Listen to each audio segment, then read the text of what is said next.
Good to see you again. This is third lecture of Geography chapter Agriculture. इस lecture में हम बात करेंगे कुछ मेजर क्रॉप्स के बारे में। तो फिर आइए लेट्स बिगिन।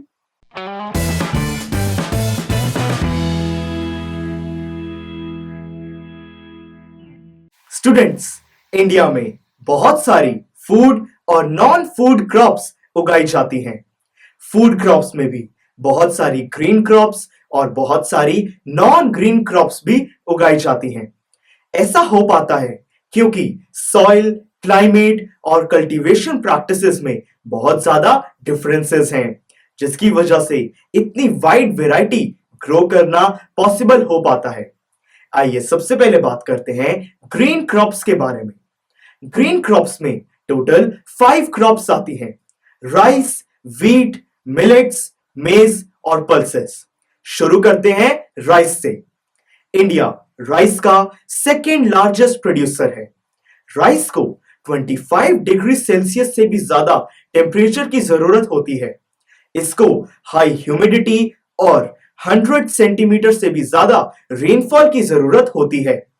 हरियाणा, पंजाब और उत्तर प्रदेश ये कुछ स्टेट्स हैं जो राइस के बहुत लार्ज प्रोड्यूसर्स हैं। अब बात करते हैं व्हीट के बारे में। क्या आप व्हीट के बारे में कुछ जानते हैं? यस सर, नॉर्थ इंडिया और नॉर्थ वेस्ट इंडिया में व्हीट मेन फूड क्रॉप है। करेक्ट। व्हीट को कूल क्लाइमेट और 50 से 75 सेंटीमीटर के बीच में रेनफॉल की जरूरत होती है। हरियाणा, पंजाब और मध्य प्रदेश कुछ स्टेट्स हैं जहां पर व्हीट को बहुत लार्ज स्केल पर प्रोड्यूस किया जाता है। अब बात करते हैं मिलेट क्रॉप्स के बारे में। ज्वार, बाजरा और रागी ये तीनों मिलेट क्रॉप्स हैं। इन तीनों की न्यूट्रिशनल वैल्यू बहुत ज्यादा हाई है। ज्वार को महाराष्ट्र में उगाया जाता है, बाजरा को यूपी में उगाया जाता है और रागी को कर्नाटका में उगाया जाता है। अब बात करते हैं मेज की। जो मेज है उसको 21 से 27 डिग्री सेल्सियस टेम्परेचर की जरूरत होती है। ये कर्नाटका, यूपी और बिहार जैसे स्टेट्स में उगाया जाता है। सर, वेजिटेरियन डाइट में प्रोटीन के मेन सोर्स यानी कि पल्सेस के बारे में कुछ बताइए ना। जरूर।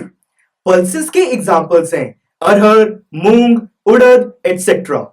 ये जितनी भी पल्सेस होती हैं ये ड्राई कंडीशंस में भी उगाई जा सकती हैं। इनको मॉइस्चर की बहुत कम जरूरत होती है। राजस्थान, उत्तर प्रदेश और मध्य प्रदेश कुछ स्टेट्स हैं जहां पर इनको लार्ज स्केल पर उगाया जाता है। तो ये हमने बात करी ग्रीन क्रॉप्स की। अब बात आती है नॉन ग्रीन फूड क्रॉप्स की, जिसमें हम बात करेंगे sugar cane, oil seeds, tea, coffee और हॉर्टिकल्चर क्रॉप्स की। शुरू करते हैं शुगर केन से। शुगर केन को 21 से 27 डिग्री सेल्सियस की जरूरत होती है। ये 75 से 100 सेंटीमीटर रेनफॉल भी मांगता है। हरियाणा, यूपी और महाराष्ट्र कुछ स्टेट्स हैं जहां पर इसको लार्ज स्केल पर प्रोड्यूस किया जाता है। अब बात करते हैं ऑयल सीड्स के बारे में। क्या आप बता सकते हैं कि इंडिया में कौन कौन से ऑयल सीड्स उगाए जाते हैं? यस सर, ऑयल सीड्स के एग्जांपल्स हैं mustard, coconut, soybean, sunflower etcetera. Absolutely right. ये सब एडिबल होते हैं और इनको कुकिंग के लिए यूज किया जाता है। आंध्र प्रदेश, तमिलनाडु और गुजरात कुछ स्टेट्स हैं जहां पर इनको लार्ज स्केल पर उगाया जाता है। अब बात करते हैं टी के बारे में। टी को ट्रॉपिकल और सब ट्रॉपिकल क्लाइमेट की जरूरत होती है। इसका जो सॉइल है वो फर्टाइल और उसमें ऑर्गेनिक मैटर जरूर होना चाहिए। असम, दार्जिलिंग और केरला कुछ स्टेट्स हैं जहां पर इनको लार्ज स्केल पर प्रोड्यूस किया जाता है। अब बात करते हैं कॉफी के बारे में। इंडियन क्वालिटी कॉफी की पूरे वर्ल्ड में डिमांड है। असम, केरला, कर्नाटका और तमिलनाडु कुछ स्टेट्स हैं जहां पर इसको बहुत लार्ज स्केल पर प्रोड्यूस किया जाता है। अब बात आती है फाइनली हॉर्टिकल्चर क्रॉप्स की। क्या आप बता सकते हैं कि ये क्या होती हैं? Yes sir, fruit, flower, vegetables की कल्टीवेशन को हॉर्टिकल्चर कहते हैं। You got it right. India horticulture crops का सेकेंड लार्जेस्ट प्रोड्यूसर है। महाराष्ट्र के मैंगोज, केरला के बनानास और जम्मू एंड कश्मीर के एप्पल्स पूरे वर्ल्ड में फेमस हैं। इंडिया पूरे वर्ल्ड की अराउंड 13% वेजिटेबल्स भी प्रोड्यूस करता है। तो ये हमने बात करी नॉन ग्रेन फूड क्रॉप्स की। अब बात करते हैं नॉन फूड क्रॉप्स की, जिसमें हम स्टडी करेंगे रबर, सिल्क, कॉटन और जूट को। शुरू करते हैं रबर से। रबर को बहुत ज्यादा मॉइस्चर की जरूरत होती है। इसको ह्यूमिड क्लाइमेट चाहिए, 200 से भी ज्यादा सेंटीमीटर रेनफॉल चाहिए, 25 डिग्री सेल्सियस से भी ज्यादा टेम्परेचर चाहिए। ये केरला और तमिलनाडु जैसे स्टेट्स में उगाया जाता है। अब बात करते हैं सिल्क के बारे में। आप सिल्क के बारे में कुछ बता सकते हैं? यस सर, सिल्क वॉर्म्स के कोकून से सिल्क मिलता है। यस, और सिल्क वॉर्म की रियरिंग को हम सेरिकल्चर भी कहते हैं। अब बात करते हैं कॉटन के बारे में।